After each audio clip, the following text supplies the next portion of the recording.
하나님은 기억하신다.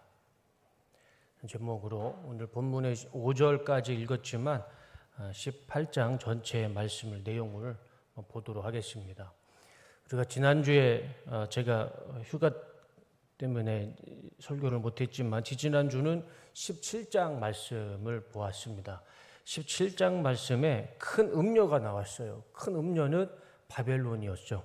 이 바벨론이 우상 숭배를 해서 하나님이 이 바벨론을 심판하시겠다라는 말씀이 요한계시록의 17장의 말씀입니다. 그래서 이 음료, 큰 음료인 우상 숭배의 바벨론이 이렇게 심판을 받죠. 17장 16절. 내가 본 바 이 열불과 짐승은 음료를 미워하여 망하게 하고 벌거벗게 하고 그의 살을 먹고 불로 아주 사르리라. 그냥 아예 흔적도 없이 불로 사르겠다라는 것이 17장 우상 숭배하는 바벨론에 대한 예언의 말씀이었죠. 그리고 18장, 오늘 이 18장은 저 17장의 예언이 실현되는 말씀이 18장의 말씀입니다. 그래서 미리 18장의 결론을 말씀을 드리면 결국 악한 세력은 하나님 앞에, 죄와 악은 하나님 앞에 설 자리가 없습니다. 하나님은 반드시 죄와 악, 특별히 우상 숭배에 대해서는 하나님이 심판을 하신다. 그것이 18장에 오늘 읽었던 18장의 결론이기도 합니다. 본문 2절 말씀을 보시면 그는 힘찬 소리로 외쳤습니다. 무너졌다, 무너졌다. 큰 도시 바벨론이 무너졌다. 바벨론은 귀신들의 거처가 되고 온갖 더러운 영의 소굴이 되고 더럽고 가증한 온갖 새들의 집이 되었구나. 세번역 성경으로 읽었습니다. 그러니까 저게 바벨론의 심판에 대한 말씀이죠. 우상 숭배는 무너지고 사치와 탐욕과 욕심들도 완전히 무너진다. 하나님이 심판하신다. 그것이 18절의 말씀이죠. 그리고 우리가 더 주목해야 할 말씀은 우리가 읽었던 5절 말씀입니다. 말씀 한번 보여줘 보세요. 다 같이 읽어보겠습니다. 시작. 그 도시의 죄는 하늘에까지 닿았고 하나님은 그 도시의 불의한 행위를 기억하신다. 하나님이요, 그 악한 것들을 다 기억하신다 말씀합니다. 그래서 결국 바벨론은 이렇게 됩니다. 18장 8절, 우리가 읽진 않았지만 8절 다 같이 읽겠습니다. 시작. 그러므로 그 도시의 재난 곧 죽음과 슬픔과 굶주림이 하루 사이에 닥칠 것이요 그 도시는 불에 타버릴 것이다. 그 도시를 심판하신 주님 하나님은 강한 분이시기 때문이다. 17장 6절에 불로 다 사르겠다라고 말씀하셨죠. 근데 18장 8절에 불로 다 태우겠다. 그 말씀이 이제 실현이 되고 현실이 되는 말씀이 바로 오늘 18장의 말씀입니다. 그 말씀이 그대로 이루어졌죠. 이거는 우리가 눈으로 확인할 수 있습니다. 이 말씀이 이미 이루어진 거란 말씀이라는 것을 우리는 눈으로 확인할 수 있어요. 생각해 보면 지금 바벨론이라는 나라가 이 땅에 존재할까요? 존재하지 않을까요? 없어졌습니다. 바벨론이라는 나라 자체가요, 지구상에 이 지구촌에서 바벨론이라는 나라가 사라졌습니다. 이 바벨론이라는 나라가 얼마나 컸냐면 제가 지난번에도 지도를 보여드렸지만 지도를 보여주시면 이 성경이 왜 바벨론을 큰 음료라고 얘기했냐면 저렇게 커요. 바벨론이라는 나라가 이집트로부터 해서 북쪽으로는 다소, 그라데 섬, 저기가 디도가 목회를 했죠. 다소는 바울의 고향이고, 그리고 동쪽으로는 수산, 수메르, 그러니까 엄청나게 큰 땅이 바벨론이었습니다. 그러니까 저 큰 바벨론을 성경은 큰 음료라고 표현했던 것이죠. 저 제국이죠. 나라라기보다는 저 제국이 지금은 없어졌어요. 17장과 18장 말씀처럼 그냥 불에 다 사르고 하나님의 이 지구상의 지구촌에서 흔적도 없이 사라지게 만들어버렸습니다. 지금 저 바벨론의 후예라고 이야기하는 나라가 어디일까요? 내려주세요. 어디일까요? 이라크입니다. 사진 한번 보여주세요. 이라크. 예, 저기가 됐어요. 저기 이라크. 바벨론, 아수르, 페르시아의 후손들이 바로 저 이라크라고 합니다. 그러니까 바벨론이라는 나라는요, 이미 지구상에서 사라졌어요. 그 후손이야 지금 이라크라고 할 수 있겠지만 바벨론이라는 나라는 역사적으로 보면 이미 사라졌습니다.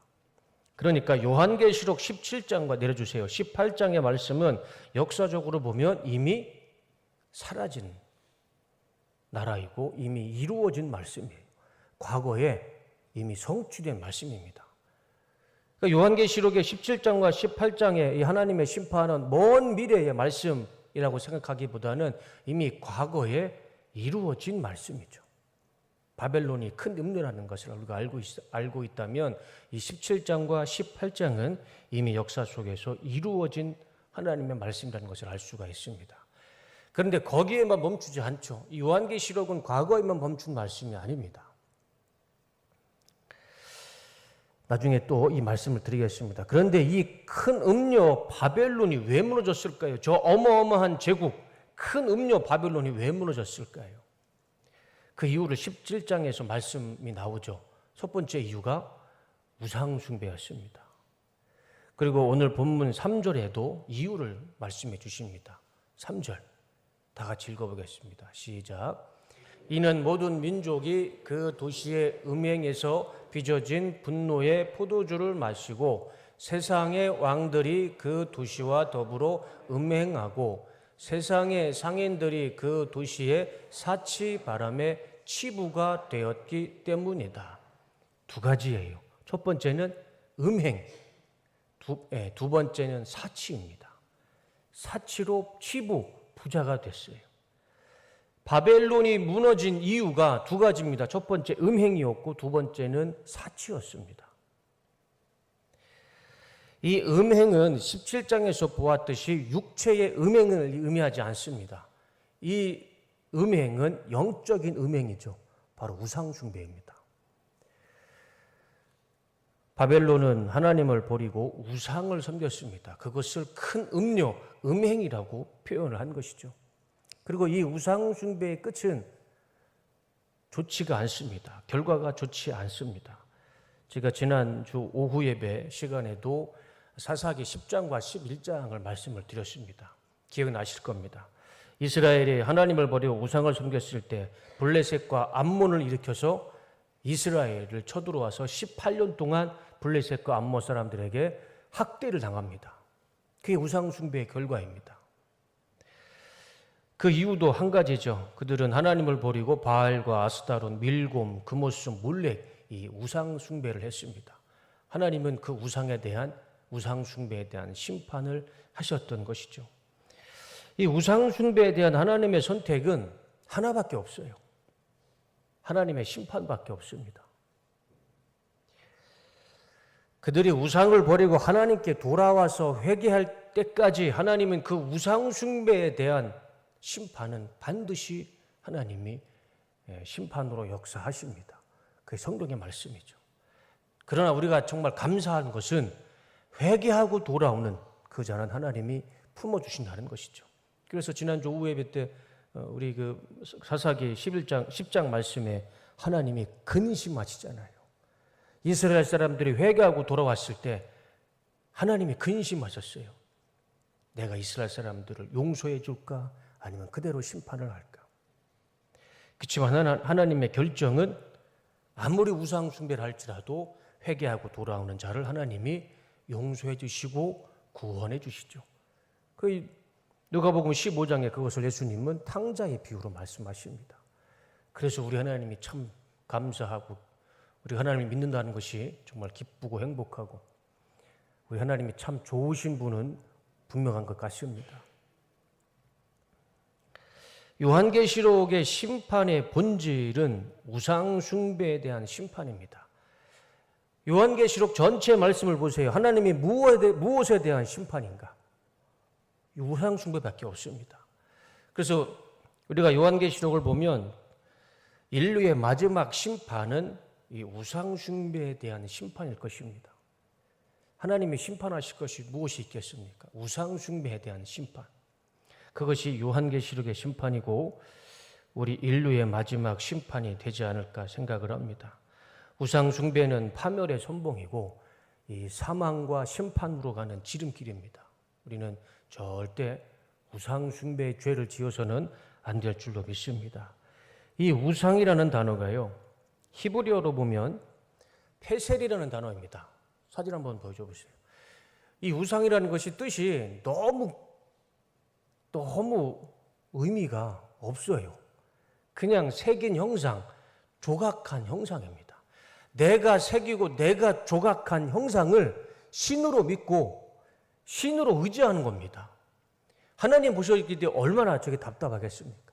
그냥 내가 새기고 내가 조각한 형상이 우상이에요. 더 이상의 의미가 없습니다. 내가 내 손으로 만든 거, 내가 내 손으로 조각한 것들을 신으로 믿고 의지하는 것, 그게 우상 숭배죠. 내가 만든 것들이 어떤 형상일 수도 있고, 또 그것이 물질이 될 수도 있고, 경험이 될 수도 있고, 지식이 될 수도 있고, 또는 사람이 될 수도 있습니다. 내가 새긴 것, 내가 만든 것, 그 모든 것이 다 우상이라는 것이죠. 네, 내려주세요. 저도 이 우상 숭배의 죄를 짓지 않기 위해서요, 참 부단히 노력하고 살아갑니다. 이 우상이라는 것이 내가 만든 거잖아요. 내가 만든 것. 내가 만들고 그것을 의지하며 믿고 살아가는 것. 그게 우상이지 않습니까? 제가 35살에 목사 안수를 받고 하나님 앞에 각오한 게 우상 숭배하지 않겠다는 겁니다. 저는 정말 이 목사로 살면서 35살에 목사 안수를 받고 지금까지 하나님만 믿고 살려고 참 부단히 노력했던 것 같습니다. 정직하게는 하나님 말고는 믿을 만한 대상이 없었습니다. 목사 안수 받고 혼자 여의도 침례교회에서 파송을 받아서 홍천에 갔어요. 아무도 모르는, 아무도 아는 사람이 없는 홍천에 가서 군인들하고 담임 목사로 설교를 하고 목회를 하려니 아무것도 모르잖아요. 믿고 의지할 분은 오직 하나님밖에 없었습니다. 하나님을 믿고 하나님을 위해 양보하고 침묵하고 인내하는 것이 목사로서의 최선의 삶이라고 생각했습니다. 목사가 하나님 외에 다른 것을 믿고 또 내 자신의 자존심을 믿고 자존심을 부리면 그것이 결국에는 하나님의 영광을 가리고 파멸의 길이 된다는 것을 제가 여러 번 경험하게 됐어요.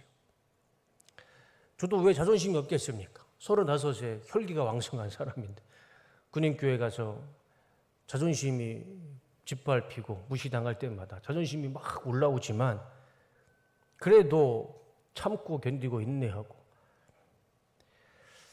하나님만 믿고 살아갔을 때 그 결과가 지금 이 자리에 서 있는 것이고 또 앞으로도 하나님이 어떻게 인도하실지는 모르겠지만 하나님이 제 길을 인도하시는 그 결과가 저는 제가 믿고 의지하는 하나님의 신뢰의 결과이니 제가 하나님 앞에 고백할 수 있는 것은 이거밖에 없을 것 같습니다. 모든 것이 하나님의 은혜입니다.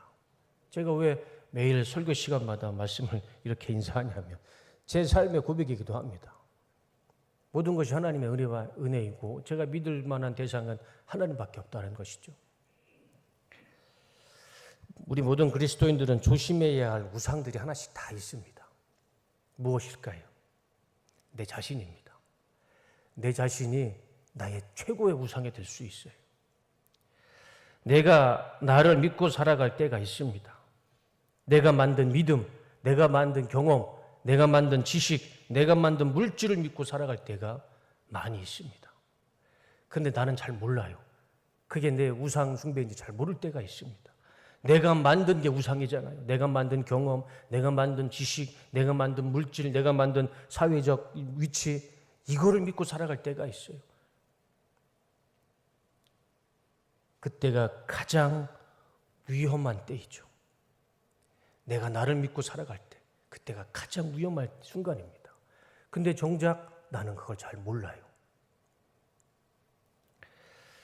AD 70년에 이스라엘이 망하고 유대인들이 다 뿔뿔이 흩어졌습니다. 역사적으로 이유가 있죠. 로마가 커지고 이스라엘의 국력이 약해지고 그거는 정치적인 해석이지고 영적으로 해석했을 때 왜 하나님이 이스라엘을 멸망시켰을까요? 왜 유대인들을 뿔뿔이 흩어지게 만들었을까요? 저는 이렇게 생각합니다. 유대인들은 하나님을 믿었지만, 입술로는 하나님을 믿었지만 그들은 하나님을 믿지 않았습니다. 하나님을 믿었다면 예수님을 그렇게 잔인하게 십자가에 죽일 수는 없습니다. 그들은 입으로는 하나님을 믿었지만 그들의 중심에는 그들이 만들어 놓고 그들이 새겨놓은 율법과 규례와 율례를 믿고 살았습니다. 그래서 그들이 의롭게 됐고 스스로 의로운 자가 됐고 그들 스스로 하나님 앞에 신이 됐고 하나님이 됐습니다. 그래서 예수님은 유대인들에게 뭐라고 말씀하셨습니까? 너의 모습은 참 경건하고 흰색 석회가루 바른 것처럼 흰색이지만 그 속은 예수님께서 뭐라고 평가하십니까? 무덤과 같다라고 말씀하십니다. 회칠한 무덤이라고 말씀하시죠. 자신을 신으로 믿고 살 때가 가장 위험할 때입니다. 우리가 우리 삶 가운데 하나님 앞에 우리 성도, 우리 그리스도인들이 무슨 우상을 하겠습니까? 우리가 무슨 형상을 만들어 놓고 나무와 돌을 섬기며 살겠습니까? 그렇지만 우리 가운데 가장 무서운 우상은 내 자신을 믿는 것이죠. 내가 만들어 놓은 내 삶의 모든 것들을 믿고 의지할 때 그것은 하나님 앞에 심판받을 수밖에 없는 우상 숭배의 죄가 된다는 것입니다. 오늘 본문의 말씀도 바벨론이 무너지고 이스라엘이 무너진 이유도 한 가지밖에 없습니다. 우상 숭배였습니다. 우상 숭배. 자신들이 만들어 오는 우상 때문에 나라가 무너졌습니다. 거대한 제국이 무너졌어요. 바벨론이 무너지고 이스라엘이 무너졌습니다. 우상 숭배 때문에. 그러면 우상 숭배 때문에 사람, 한 명의 인생이 무너지는 것, 그건 이유도 아닐 것입니다. 우리는 하나님 앞에 이 우상 숭배의 죄를 정말 철저하게 조심하며 하나님 앞에 우상 숭배의 죄는 우리 하나님 앞에 최대한 나를 버리고 하나님을 믿고 의지하며 살아가는 우리 성도님들 되시기를 주님의 이름으로 축원합니다. 두 번째, 이 큰 음녀 바벨론이 왜 무너졌는가? 아까 우리가 말씀을 보았죠. 3절 말씀 다시 한번 보여줘 보세요. 첫 번째는 영적인 음행, 우상 숭배였고, 두 번째는요, 참 이유가 색다르죠. 사치 때문에, 사치로 해서 부자가 되어서 하나님은 바벨론, 이 제국을 무너뜨리셨습니다. 사치. 11절과 14절 말씀을 보시면 그들이 얼마나 사치스럽고 얼마나 부자였는지 설명해 주십니다. 제가 한번 읽어보겠습니다. 그리고 세상의 상인들도 그 도시를 두고 울며 슬퍼할 것입니다. 이제는 그들의 상품을 살 사람이 하나도 없기 때문입니다. 그 상품이란 금과 은과 보석과 진주요, 고운 무시와 자주 옷감과 비단과 붉은 옷감이요, 각종 향나무와 각종 상아 기구와 값진 나무나 구리나 쇠나 대리석으로 만든 온갖 그릇이요, 계피와 향료와 향과 모략과 유황이요, 포도주와 올리브 기름과 밀가루와 밀이요, 소와 양과 말과 병거와 노예와 사람의 목숨입니다. 네가 마음속으로 탐하던 실과가 내게서 사라지고 온갖 화려하고 찬란한 것들이 내게서 없어졌으니 다시는 아무도 그런 것들을 찾아볼 수 없을 것이다. 바벨론 사람들이 얼마나 부유하고 사치스럽게 살았는지 말씀을 통해서 우리는 알 수가 있습니다. 저들의 사치의 정점이 어디입니까? 다시 한번 말씀 보여주세요. 13절. 그들의 사치의 정점은요, 사람의 목숨까지도 그들은 사치스럽게 사람의 목숨을 재산으로, 사치품으로 여겼습니다.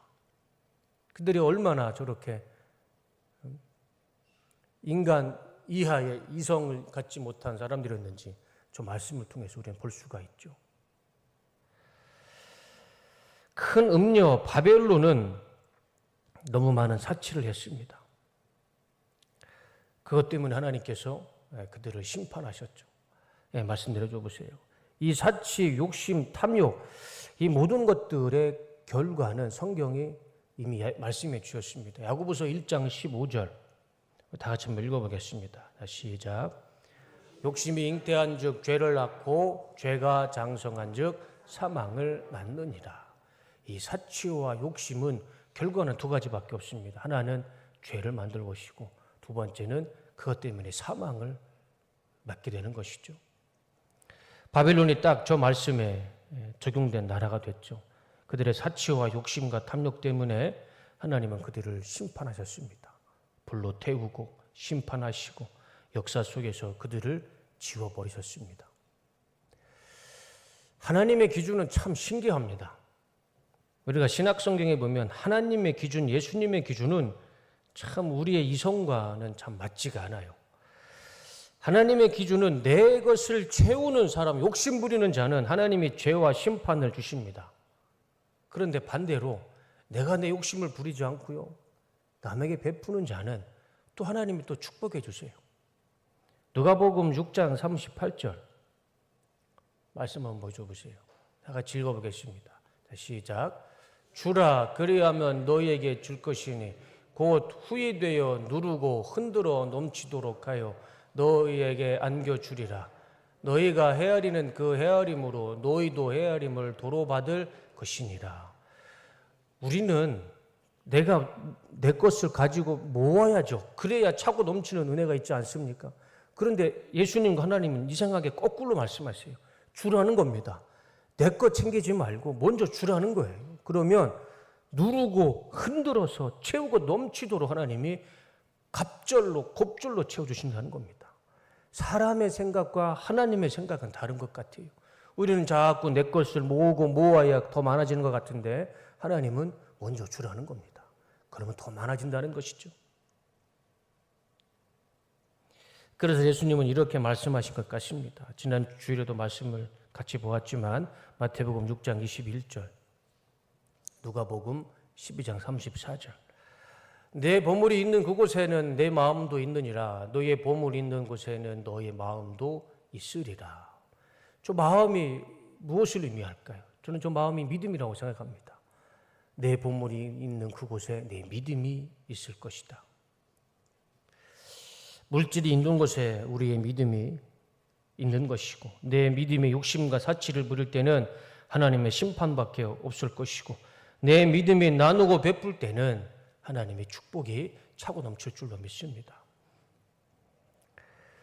큰 음녀 바벨론이 망한 이유가 두 가지죠. 첫 번째는 음행이었습니다. 이것은 육적인 음행이 아니고 영적인 음행으로 우상 숭배였고, 두 번째는 이 사치, 욕심 때문이었습니다. 이 두 가지 이유로 이 바벨론은 역사 속에서 사라졌습니다. 그런데 바벨론은 사라졌지만 이 말씀까지도 사라졌을까요? 바벨론이라는 거대한 제국은 이 하나님의 말씀과 이 예언과 말씀의 심판으로 사라졌습니다. 그래서 우리는 이 바벨론의 나라를 눈으로 볼 수가 없습니다. 그러나 이 말씀은 바벨론이 사라지고 역사 속에서 지워졌다고, 말씀이 이루어졌다고, 이 말씀이 지금 우리 가운데 역사하는 말씀은 아닐까요?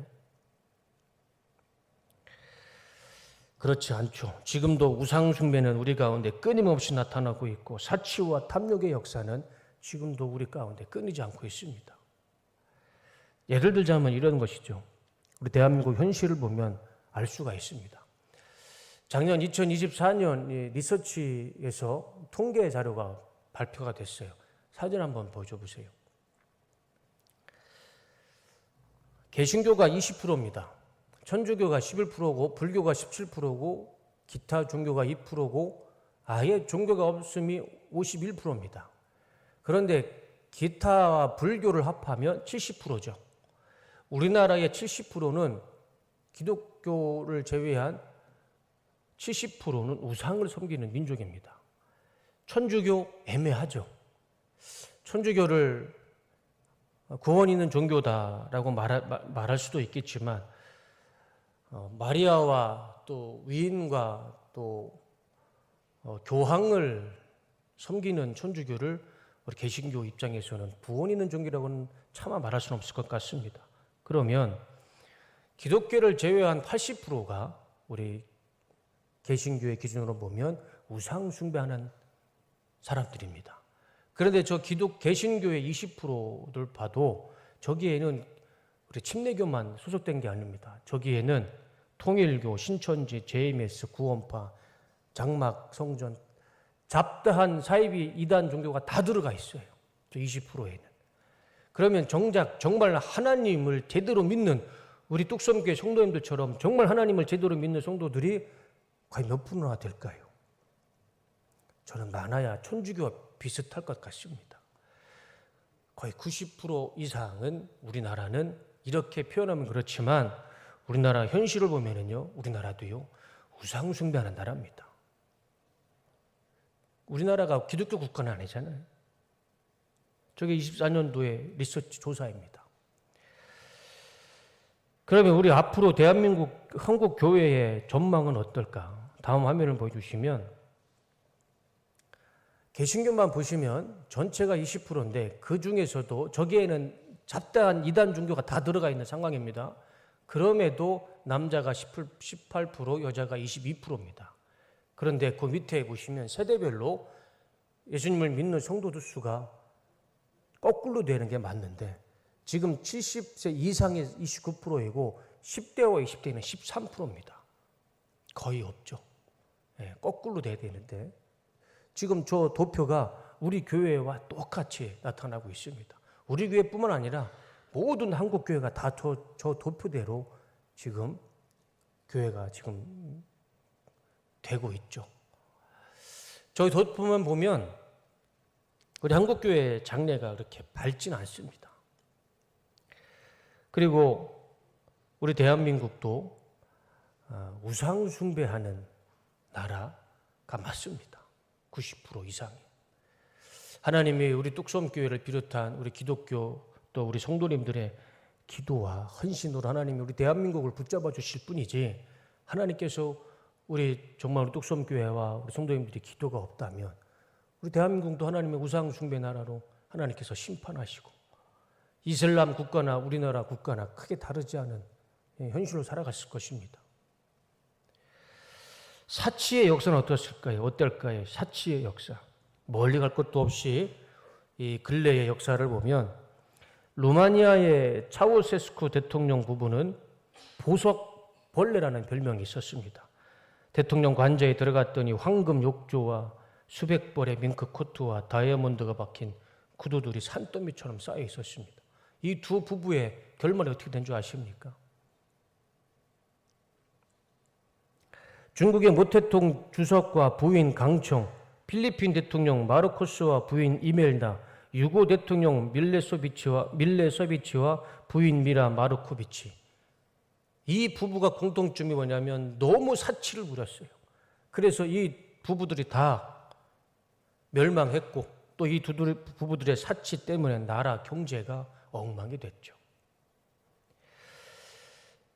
요한계시록의 말씀은 바벨론에 의해 이루어진 말씀이고 지금 우리를 통해서 이루어지는 말씀이고요. 또 우리 후세들을 통해서 이루어지는 말씀입니다. 요한계시록이라고 계시록이라고 해서 먼 미래에 우리가 죽고 난 다음에 우리가 알 수 없는 시대에 이루어질 말씀이 아니고요. 이미 이루어진 말씀이고 우리를 통해 이루어지는 말씀이고 우리 후손들을 통해 이루어질 말씀이 바로 이 요한계시록입니다. 그래서 하나님은 요한계시를 통해 우리에게 계속 말씀해 주시는 것이죠. 우상 숭배하지 마라. 심판이 있을 것이다. 그러나 하나님을 믿는 자에게는 구원의 은혜를 주실 것이다. 이것이 요한계시록의 결론이죠. 그리고 마지막으로 우리가 정말 경각심을 갖고 기억해야 할 말씀이 이겁니다. 5절 말씀이죠. 다 같이 읽겠습니다. 시작. 그의 죄는 하늘에 사무쳤으며 하나님은 그의 불의한 일을 기억하신지라. 저는 저 말씀이 하나님의 심판의 말씀보다 더 무서운 것 같습니다. 하나님은요, 불의한 것을 다 기억하십니다. 다 기억하십니다. 기억을 안 하셨으면 얼마나 좋을까요? 근데 하나님은 불의한 것을요, 다 기억하신답니다. 지난 주일날 제가 사도행전 말씀 속에서 이런 말씀을 드렸습니다. 사도행전 10장 4절. 다 같이 읽어보겠습니다. 시작. 그는 천사를 바라보고 두려워서 예, 주님 무슨 일이십니까? 하고 물었다. 그때 천사는 이렇게 말하였다. 하나님께서 내 기도와 구제하는 일을 다 알고 기억하신다. 하나님은요, 악한 것도 다 기억하시고 기도와 구제와 선한 일도 다 기억하십니다. 예, 내려주세요. 저 말씀이 참 감사한 말씀이기도 하지만 참 무서운 말씀이기도 합니다. 하나님은 우리의 선과 악을 다 기억하시는 분이십니다. 우리가 주님께서 부르시는 그날에 하나님 보좌 앞에서 하나님 앞에 심판받을 때 하나님께서는 다 기억하실 것입니다. 우리의 악함도, 우리의 죄도, 우리의 선과 의로움도, 구제도, 기도도 다 기억하실 줄로 믿습니다. 그래서 우리가 지난주에 설교 가운데 결론이 하나님 앞에 경외할 때, 그 경외라는 의미가 무엇이죠? 하나님을 두려워하는 것입니다. 우리가 하나님을 두려워해야 할 이유는 하나님이 다 기억하시기 때문에, 그리고 하나님이 그것으로 심판하시기 때문에 우리는 날마다 하나님을 두려워하며 경외하며 살아가야 할 이유가 충분한 것입니다. 설교를 정리하겠습니다. 설교를 시작하면서 18장의 결론을 제가 미리 말씀드렸습니다. 죄인과 악인들은 결국 하나님 앞에 심판을 받습니다. 하나님 앞에 어떠한 죄와 악이라도 하나님 앞에 설 장소는 없습니다. 죄와 악이 하나님 앞에 비껴갈 곳은 없습니다. 반드시 하나님 앞에 심판받을 것이고, 하나님 앞에 그 우상 숭배의 죄와 악에 대한 심판은 반드시 받을 것입니다. 그러나 감사한 것은 우리가 하나님 앞에 회개하고 돌아왔을 때 하나님은 우리를 구원해 주신다는 또 구원의 은혜의 말씀이 이 요한계시록의 말씀이죠. 제가 옛날에 국민학교, 초등학교 시절이 아니라 국민학교 시절에 학교의 게시판에 학기마다 방공 포스터를 만들어서 걸었습니다. 그리고 전봇대나 이렇게 학교 왔다 갔다 하는 길에 길거리에 이런 표지판이 많이 있었어요. 사진 한번 보여줘 보세요. 어둠 속에 떨지 말고 자수하여 광명 찾자. 많이 보셨죠? 저도 저거 많이 보았습니다. 남몰래 고민 말고 자수하여 편히 살자. 불안에 떨지 말고 자수하여 광명 찾자. 저기에 자수라는 단어를 빼고요, 회개라는 단어를 넣어보시면, 나 다음 한번 보여줘 보세요. 마태복음 50장 말씀 같아요. 어둠 속에 떨지 말고 회개하여 광명 찾자. 남몰래 고민 말고 회개하여 편히 살자. 불안에 떨지 말고 회개하여 광명 찾자. 마태복음 50장 말씀 같지 않습니까? 마태복음 50장은 없습니다. 제가 내년 우리 뚝섬교회 표를 저걸로 할까 말까 지금 고민 중에 있습니다.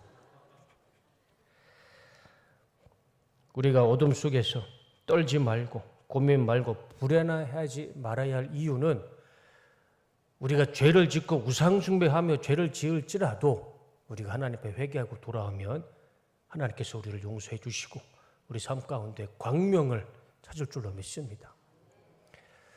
분명합니다. 우상 숭배는 하나님 앞에 심판을 받습니다. 그것이 요한계시록의 결론입니다. 우상 숭배는 절대 하면 안 되죠.